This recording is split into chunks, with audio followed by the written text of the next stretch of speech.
Bonjour tout le monde et bienvenue dans Sous le mythe, le podcast qui déconstruit les mythes et la société. Et si aujourd'hui on parlait de politique? Quand quelqu'un vous dit qu'il est de gauche ou de droite, est-ce que vous savez vraiment ce que ça veut dire? Parce qu'aujourd'hui on entend un peu tout et son contraire. Pour certains, la gauche et la droite sont mortes. Des catégories dépassées, des mots inventés il y a plus de 200 ans qui ne correspondent plus au monde actuel. D'autres pensent au contraire que ce clivage reste essentiel pour comprendre la politique. Et puis, il y a ceux qui parlent désormais d'extrême centre, ou qui affirment que les extrêmes se rejoignent. Bref, plus on essaie de comprendre ce que signifie réellement le mot gauche ou droite, plus les réponses semblent se compliquer. Alors aujourd'hui, j'ai envie de revenir à la base. D'où vient ce clivage? Pourquoi a-t-il traversé plus de 2 siècles d'histoire? Pourquoi certains affirment qu'il est devenu inutile? Et surtout, est-ce que la gauche et la droite veulent encore dire quelque chose aujourd'hui?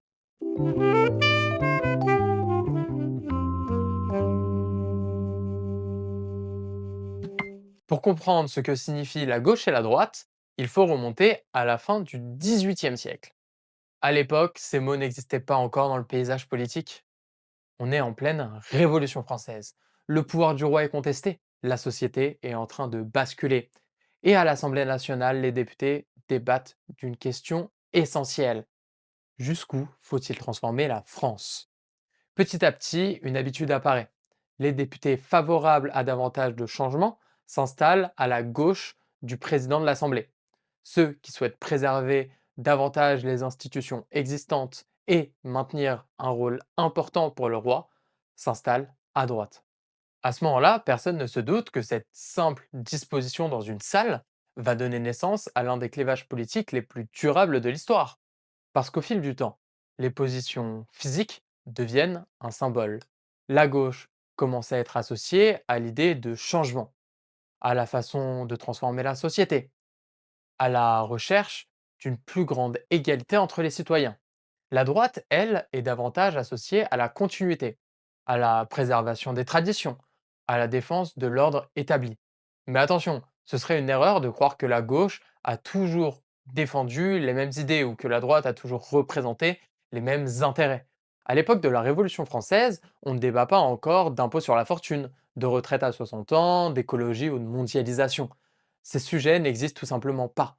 Ce qui existe en revanche, c'est déjà une opposition plus profonde, une question qui va traverser les siècles.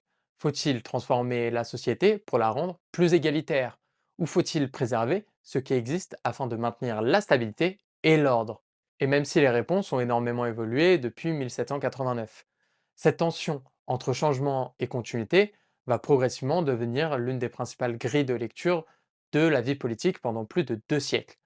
Mais justement, si la gauche et la droite existent depuis plus de 200 ans, comment expliquer qu'elles désignent aujourd'hui des partis, des idées et parfois même des valeurs complètement différentes de celles de la Révolution française?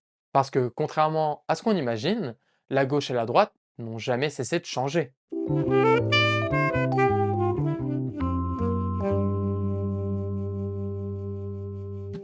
Quand on parle de gauche et de droite, on a souvent l'impression qu'il s'agit de deux camps figés, comme s'ils y avaient toujours défendu les mêmes idées. Mais en réalité, la gauche et la droite ont constamment évolué, et parfois même au point de défendre des positions qui auraient semblé totalement absurdes quelques décennies plus tôt. Pour comprendre à quel point ce clivage a changé, imaginez un instant un monarchiste français du début du 19e siècle. Son principal combat politique, le retour du roi, la défense de la monarchie, le maintien de l'ordre hérité de l'ancien régime. Maintenant, imaginez ce même type débarque dans un meeting de la droite en France actuelle. Personne ne parle de rétablir la monarchie, personne ne réclame le retour de Louis XVIII. Le sujet a tout simplement disparu du débat politique. Et c'est ça qui est fascinant. Les mots sont restés, mais les combats ont changé. Au début du 19e siècle, la grande question est avant tout politique. Qui doit gouverner? Le roi ou le peuple? Puis arrive la révolution industrielle. Les campagnes se vident, les usines se multiplient, de nouvelles fortunes apparaissent, mais la pauvreté aussi. Des millions d'ouvriers travaillent parfois plus de 12 heures par jour, dans des conditions extrêmement difficiles. Et soudain, le débat change. La question n'est plus seulement qui gouverne, mais aussi qui possède les richesses. La gauche se rapproche progressivement du mouvement ouvrier, des syndicats et des revendications sociales. La droite défend davantage la propriété privée, l'économie de marché et les institutions existantes. Puis arrive le XXe siècle.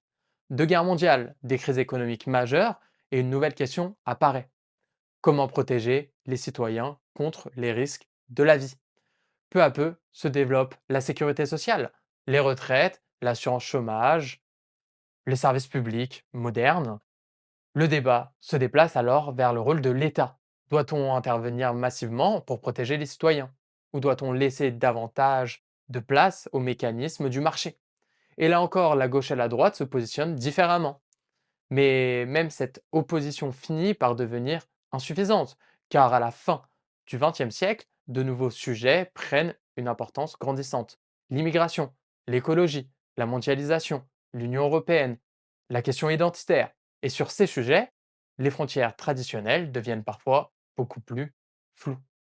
Autrement dit, les sujets changent, les priorités changent, les partis changent, mais malgré toutes ces transformations, les mots gauche et droite continuent de survivre, comme si derrière les programmes et les époques, ils désignaient encore quelque chose de plus profond, une manière différente de voir la société, une manière différente de répondre aux mêmes grandes questions.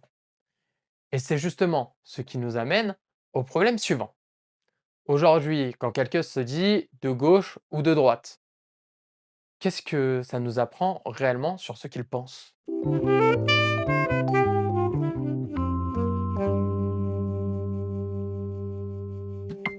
Après plus de 2 siècles d'histoire, on pourrait avoir l'impression que la gauche et la droite sont devenues impossibles à définir.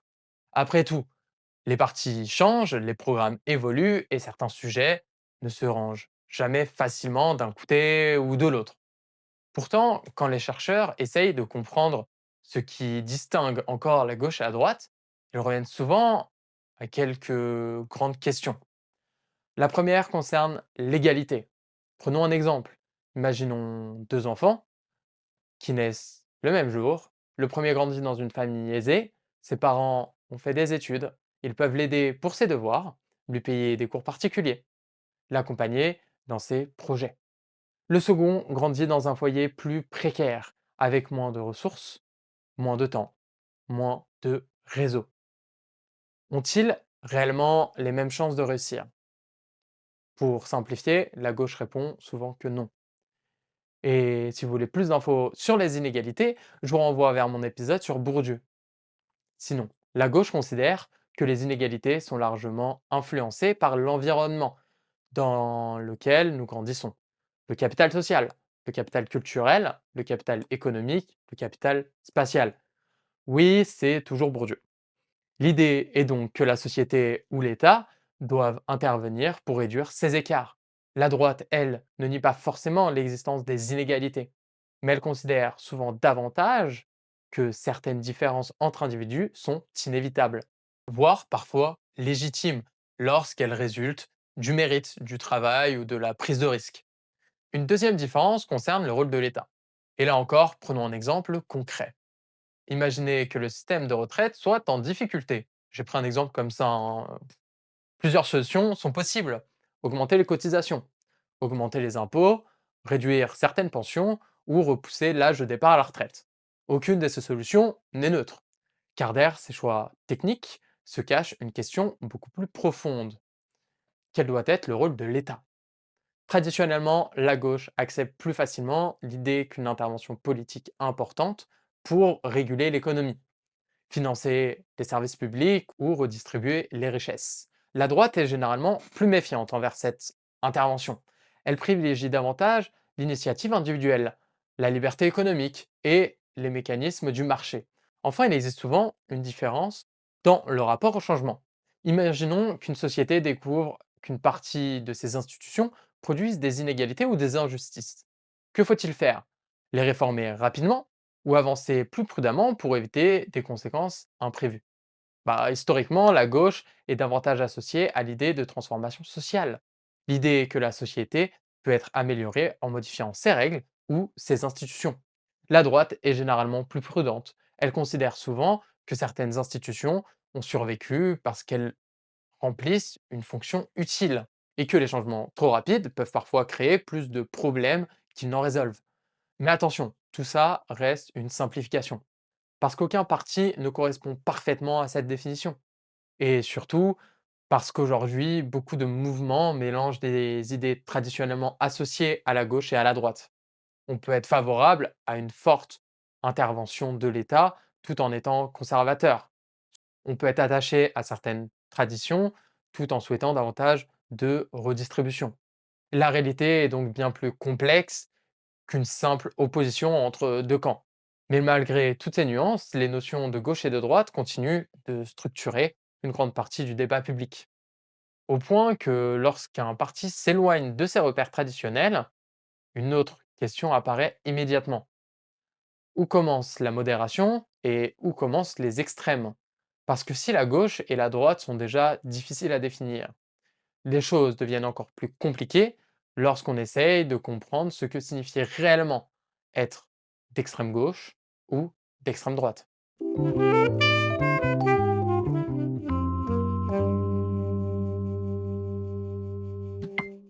Quand on parle de politique, il y a un mot qui revient constamment. Extrême, extrême gauche, extrême droite. Mais au fond, qu'est-ce que ça veut réellement dire? Instinctivement, on pourrait répondre une version plus radicale de la gauche ou de la droite. Et il y a une part de vérité là-dedans. Traditionnellement, l'extrême gauche pousse plus loin certaines idées associées à la gauche. Une critique plus profonde du capitalisme, certains groupes sont anti-capitalisme, hein, une volonté de réduire davantage les inégalités, parfois même l'idée que le système économique actuel devrait être remplacé. De l'autre côté, l'extrême droite pousse plus loin certaines idées associées à la droite. L'importance de la nation, de l'identité, de l'autorité, de l'ordre. Mais les choses se compliquent rapidement. Parce qu'en pratique, le mot extrême ne sert pas uniquement à décrire des idées. Il sert aussi à qualifier des adversaires politiques. Et c'est là que les désaccords commencent. Après tout, avons-nous déjà entendu un parti se présenter lui-même comme extrémiste? Très rarement. Dans la plupart des cas, ce sont les opposants qui utilisent cette étiquette. Et ce n'est pas anodin. Car dans l'imaginaire collectif, le mot extrême évoque souvent quelque chose de dangereux, d'irrationnel, d'excessif. Qualifier un mouvement d'extrême n'est donc jamais totalement neutre. Cela dépend souvent des critères utilisés, du contexte historique et parfois même du point de vue de la personne qui parle. Prenons un exemple. Aujourd'hui, certains considèrent que la France insoumise appartient à l'extrême gauche. D'autres rejettent complètement cette qualification, en affirmant que nombre de ces propositions existaient déjà dans la gauche française du XXe siècle. Même chose à droite. Certains partis sont qualifiés d'extrême droite par leurs adversaires, tandis que leurs partisans considèrent simplement défendre des positions de droite. Et c'est justement là que les choses deviennent intéressantes. Car lorsqu'on essaye de définir les extrêmes, on se rend compte qu'il n'existe pas toujours de frontières claires. À partir de quel moment une idée devient-elle extrême? Lorsqu'elle est minoritaire? Lorsqu'elle propose une rupture importante avec le système? Lorsqu'elle choque une partie de la population? Ou simplement lorsqu'elle se situe loin du centre politique du moment? Selon les réponses apportées à ces questions, la frontière peut considérablement bouger. Malgré tout, il existe une caractéristique que l'on retrouve souvent dans les définitions des extrêmes, l'idée que les problèmes de société ne peuvent pas être résolus par de simples ajustements, qu'il faut des changements beaucoup plus profonds, parfois même une rupture avec le système existant. Et c'est précisément cette idée qui va conduire certains chercheurs à développer une théorie assez particulière. Une théorie qui affirme que les extrêmes, malgré leurs différences, finissent parfois par se rapprocher. C'est ce qu'on appelle la théorie du fer à cheval. Parce qu'une fois qu'on a placé les partis sur une ligne allant de l'extrême gauche à l'extrême droite, une question apparaît immédiatement. Les extrêmes sont-ils vraiment les points les plus éloignés du paysage politique? Ou est-ce que cette représentation est beaucoup trop simpliste?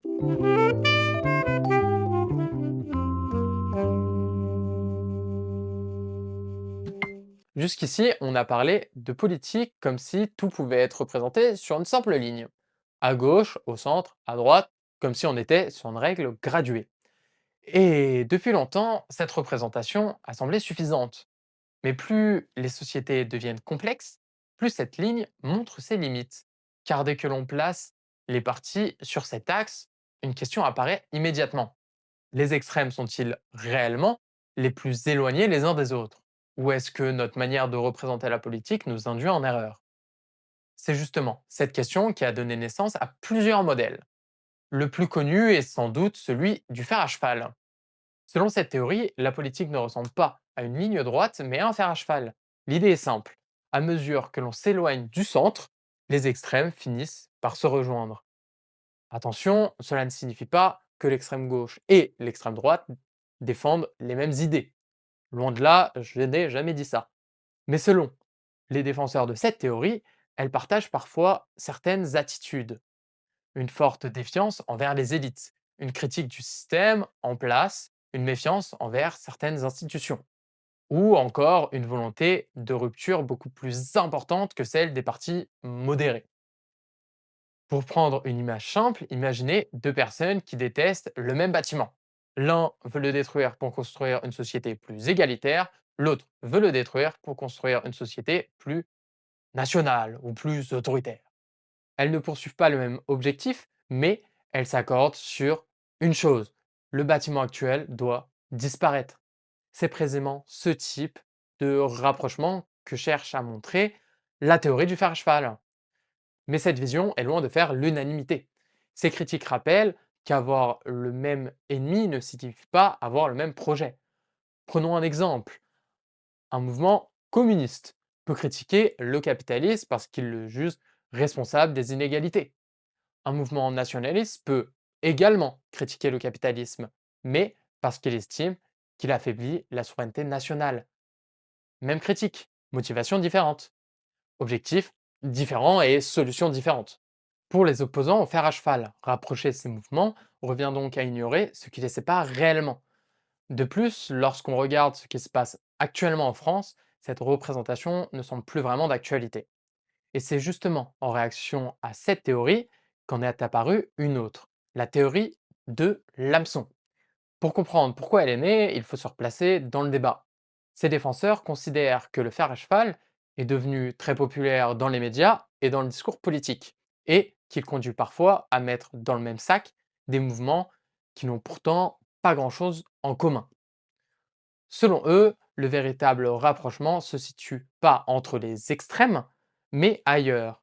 Ils estiment que certaines forces centristes et certaines forces de droite et d'extrême droite partagent parfois davantage de points communs qu'elles ne veulent l'admettre. Autrement dit, l'hameçon inverse la logique du fer à cheval. Ce ne sont plus les extrêmes qui se rapprochent, c'est une partie du centre qui se rapproche de la droite et de l'extrême droite. Évidemment, cette théorie, elle aussi, est contestée. Mais ce qui est intéressant, ce n'est pas forcément de savoir qui a raison, c'est de constater qu'en regardant les mêmes partis, deux personnes peuvent dessiner deux cartes politiques complètement différentes. Et c'est souvent à ce moment-là qu'apparaît une autre notion, celle de l'extrême centre. Une expression qui semble contradictoire. Après tout, comment peut-on être extrême tout en étant au centre? Pour les auteurs qui utilisent ce terme, le problème n'est pas le centre lui-même. Le problème apparaît lorsque certaines positions politiques sont présentées comme les seules raisonnables ou les seules possibles. L'accusation n'est donc pas d'être au centre, mais de considérer que toute alternative au centre serait forcément irresponsable, dangereuse ou irréaliste. Pour ses défenseurs, cette notion permet de rappeler que le centre est lui aussi une position politique. Pour ses détracteurs, il s'agit surtout d'une formule polémique utilisée pour discréditer les centristes.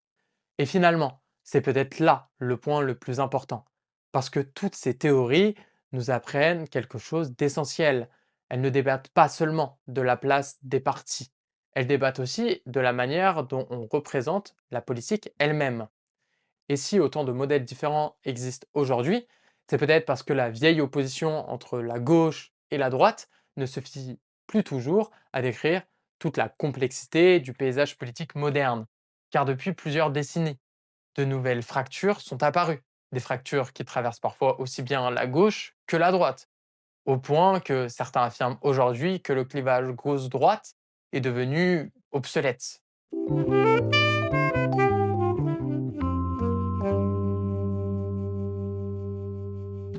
Si certains affirment aujourd'hui que la gauche et la droite ne veulent plus rien dire, ce n'est pas seulement parce que les partis ont changé, c'est aussi parce que le monde a changé. Pendant une grande partie du XXe siècle, les débats politiques tournaient souvent autour de questions économiques, la répartition des richesses, le rôle de l'État, les droits des travailleurs, la protection sociale. Mais aujourd'hui, d'autres sujets occupent une place plus importante. L'immigration, l'Union européenne, la mondialisation, l'écologie, les questions identitaires. Et sur ces sujets, les lignes traditionnelles deviennent parfois beaucoup plus floues. Prenons l'Union européenne. On trouve des europhiles à gauche comme à droite, mais aussi des eurosceptiques à gauche comme à droite. Même chose pour la mondialisation ou pour l'immigration. Résultat, la vieille opposition gauche-droite semble parfois moins pertinente que d'autres grilles de lecture. Certains préfèrent parler de mondialistes contre souverainistes, ouverts contre fermés, autoritaires contre libertaires, écologistes contre productivistes. Et lorsque plusieurs axes se superposent, il devient plus difficile de résumer la politique à une simple ligne. Mais il y a une raison qui touche directement à l'évolution des partis politiques eux-mêmes. Prenons l'exemple de la gauche française. Pendant longtemps, le Parti socialiste, PS, a été la principale force de gauche de gouvernement. Mais au fil des années, une partie de ses électeurs et de ses militants ont eu le sentiment que le parti se rapprochait progressivement du centre et de la droite. Cette perception devient particulièrement visible sous le quinquennat d'Hollande, puis après l'élection d'Emmanuel Macron en 2017. Lorsque plusieurs figures importantes du Parti socialiste rejoignent ou soutiennent la majorité présidentielle. Pour certains observateurs, cela confirme l'existence d'un rapprochement entre un parti de gauche modéré et le centre.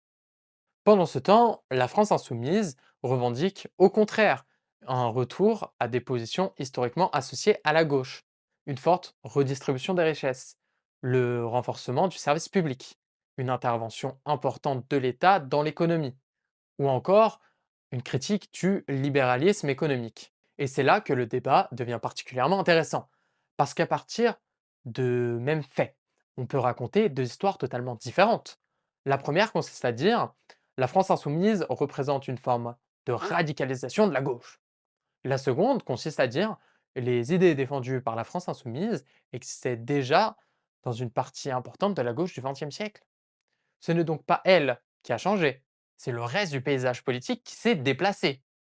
Et cette question nous amène à une notion intéressante, la fenêtre d'Overton. Bon, l'idée est simple, à chaque époque, certaines idées sont considérées comme normales, acceptables, respectables. D'autres sont perçues comme radicales, voire impensables. Mais cette frontière n'est pas fixe, elle bouge. Imaginez une salle de classe, tous les élèves se déplacent d'un mètre vers la droite, sauf un. Lui reste immobile. Pourtant, lorsqu'on regarde la salle, il paraît soudainement beaucoup plus à gauche qu'avant, alors qu'en réalité, il n'a pas bougé. C'est exactement le principe de la fenêtre d'Overton. Parfois, ce ne sont pas les idées qui changent, c'est le point de référence. Et lorsque ce point de référence se déplace, notre perception de ce qui est modéré ou extrême peut changer elle aussi. C'est notamment pour cette raison que les débats autour des termes gauche, droite, centre ou extrême sont souvent aussi conflictuels, parce que tout le monde n'utilise pas forcément la même référence. Et c'est peut-être là l'une des principales limites du clivage gauche-droite aujourd'hui. Lorsque les repères bougent, les étiquettes deviennent plus difficiles à utiliser. Alors, certains en concluent que la gauche et la droite sont mortes, que ces catégories ne permettent plus de comprendre le monde politique actuel. Mais est-ce vraiment le cas? Parce qu'après tout, même si les frontières sont devenues plus floues, nous continuons malgré tout à parler de gauche et de droite, presque tous les jours. Alors finalement, faut-il abandonner ces catégories politiques, vieilles de plus de 2 siècles, ou continuent-elles malgré tout à nous apprendre quelque chose sur notre manière de voir le monde?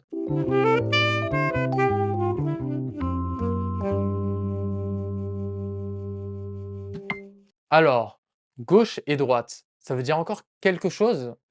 Après tout ce qu'on vient de voir, on pourrait tenter de répondre non. Après tout, les partis ont changé, les idées ont évolué, de nouveaux clivages sont apparus, et même les spécialistes ne sont pas d'accord sur la manière de représenter l'espace politique. Alors, pourquoi continuer à parler de gauche et de droite? Parce que malgré toutes leurs limites, ces catégories continuent de nous apprendre quelque chose. Lorsque l'on parle de fiscalité, de redistribution des richesses, de services publics, de rôle de l'État ou encore des inégalités, le clivage gauche-droite reste souvent pertinent. Prenons un exemple, imaginons un État qui dispose d'un budget supplémentaire de plusieurs milliards d'euros. Que faut-il faire? Réduire les impôts, renforcer le service public, investir dans les entreprises, augmenter certaines aides sociales.